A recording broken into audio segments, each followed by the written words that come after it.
I love creating. I love printed products, signs, books, posters, you name it. They are the epitome of ideas becoming real and tangible. They are the epitome of manifestation. My fascination with creating reality goes back to my childhood love of comic books. I felt alive with them, holding these newsprint morality plays in my hands, immersed in the lives of these amazing Silver Age superheroes.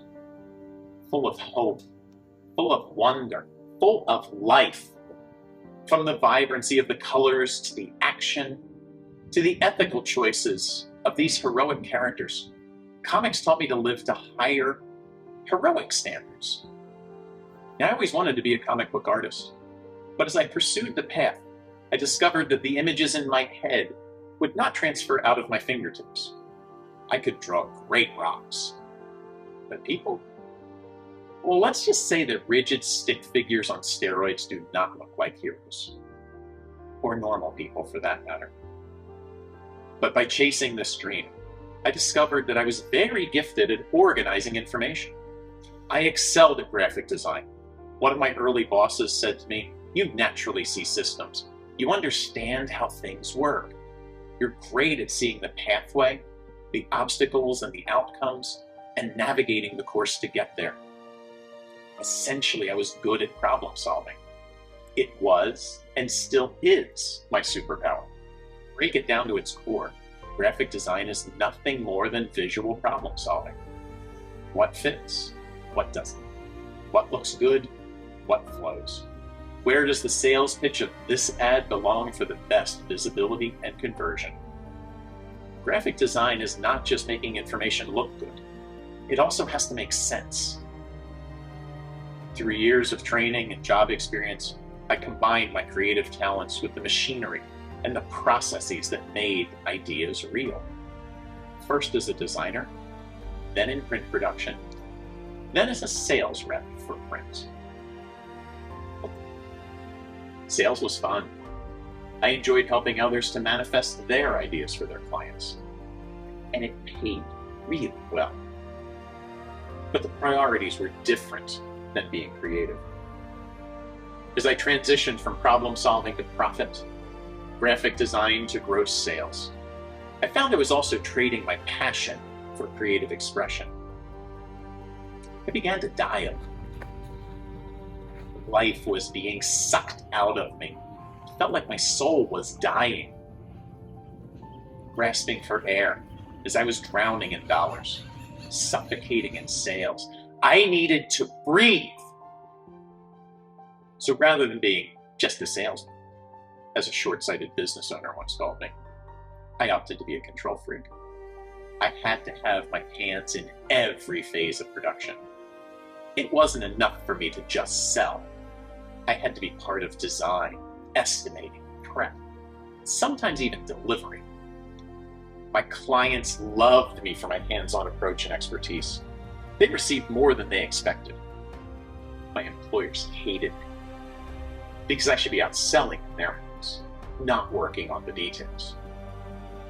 But I was successful, the most successful sales rep in the history of my last employer. That success was my downfall. My hyper-controlling approach led me down a rabbit hole of overwork, anxiety, drinking, and frustration. I was looking for things outside of me to fill the void that I was creating inside of me. Buy more stuff, watch more TV, read more books, numb myself as a reward for completing the week, or maybe just completing the day. And then I didn't care about the product anymore. The sale mattered because that meant income. Mortgage paid, check. Food on the table, check. Vacation to unplug, and not really, check. Needs met, day over, start again tomorrow.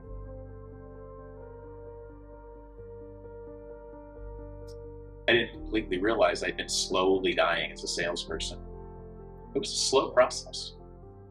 A bit of my life lost here when I put quotas before quality. Another piece left there when deadlines, no pun intended, were missed and I did not speak up. To compensate for the loss of my soul, I was physically gaining weight, although I told myself I was still healthy. I bought a new car. I bought a house. I got married.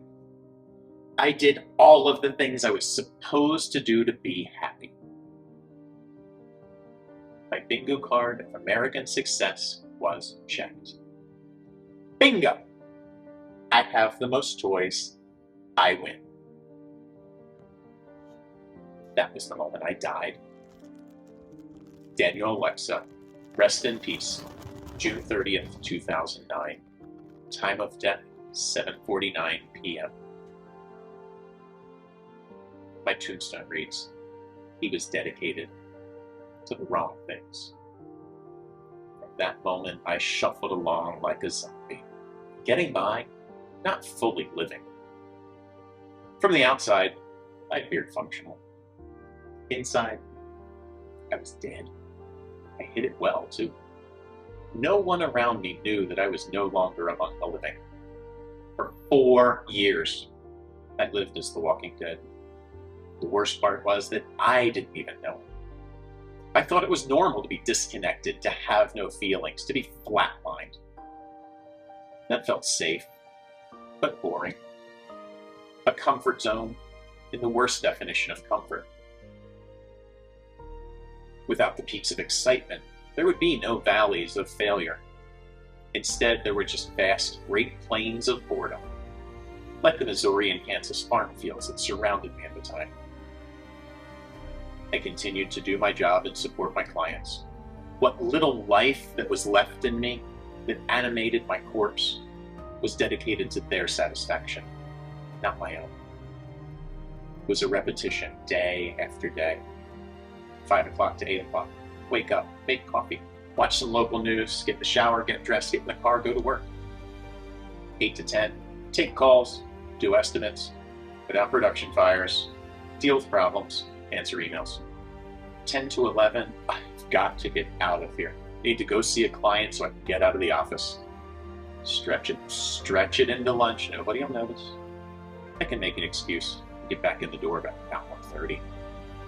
1:30 to 3, calls, emails, problems. Calls, emails, problems. Calls, emails, problems. 4 o'clock, I need to get out of here again. Get up and see a client. Just stretch it out. The day ends at 4:30. Just go home. 5 o'clock, home. 5 to 10, cook dinner, watch some boring TV, maybe read if I have enough energy, lay on the sofa. 10 o'clock, get some sleep, get ready to do it all over again tomorrow. 5 o'clock, we begin again. Then one day, lightning struck and I was reanimated. The surge that reignited my spark of life came from a failure, and the anger it spawned in me. I'd finally had enough. My hands were shaking as I was sitting at my desk. I'd just been told that my client's important shipment was not complete, as had been agreed. I was no longer in my body. I was aware of my thoughts and what it was like, watching myself from the outside. That was the moment I snapped and found my first wave of freedom. Without thinking, I opened my desk drawer and started grabbing the things that were important to me. My loop, my keys, my personal design tools. I heard a voice say, "That's not enough." My whole body began shaking as I stood and began grabbing books and awards from my shelves, tossing them into a box. Pure action, pure reaction. No thought, only movement. I drove home and experienced the most incredibly free weekend of my life. I felt light and unburdened. I noticed that I was breathing easier. My shoulders were loose, not tight. My stomach was calm. Food tasted better. I didn't need an extra beer, or 2, or 3, to unwind and enjoy the day. This was not a thank God it's Friday, oh God it's Monday weekend. These 2 days did not feel like a pause between extended furious activity. There was no Monday to come. My employer no longer had control of me. I no longer feared for a paycheck. I no longer stressed about performing. I was free. That was the day I came back to life. That was the day I truly started living my transcendent life. In transcendence, the need for external validation faded dramatically. I finally placed my needs first. I can only count on one person to make me happy: me. I finally understood that all success begins on the inside, not as chasing of external goals. And I learned that living for myself was not a mortal sin, but actually a moral imperative. It was and continues to be a more effortless way to live. Since giving myself permission to live in the grace of transcendence, I've discovered that my relationships with others have compounded, becoming more deeper and meaningful. Rather than judging others, transcendence has allowed me to be present with them and understand them as another human being going through a human experience. Sure, sometimes we still disagree. It just doesn't matter as much anymore. It is so much more peaceful than the constant battling that used to exist. In this serenity, goals become easier to achieve because there's no need to struggle against imaginary obstacles. Those obstacles, well, they're growth opportunities presented by the universe to help you grow into the person who can fully live your dream. Seeing them as a gift rather than a punishment will shift your energy from resistance to appreciation. You'll live more fully, more freely, and you'll understand that you are meant for great things.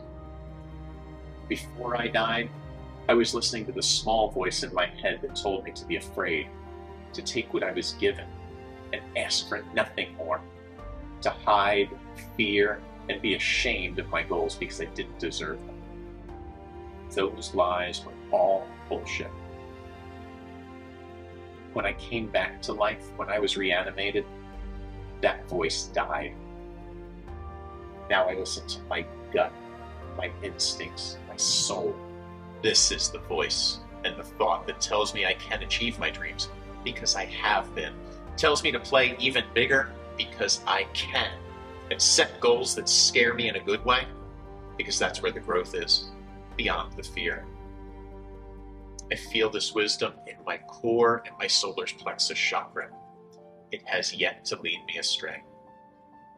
It has led me to an awareness of happiness and joy, and that these elements come first in guiding my actions, rather than doing things that I think might bring them to me. In happiness, in transcendence, we invite others to join us in the sun, to be together in community. To do that, we must have the courage to look within ourselves to heal first. That is transcendence. Going in to rise above. Our lives start the day we're born. We die when we stop actively living our purpose. We resurrect and transcend when we remember our reason for being alive and start living it intentionally. My name is Daniel. I rose from the dead. I'm alive. Are you?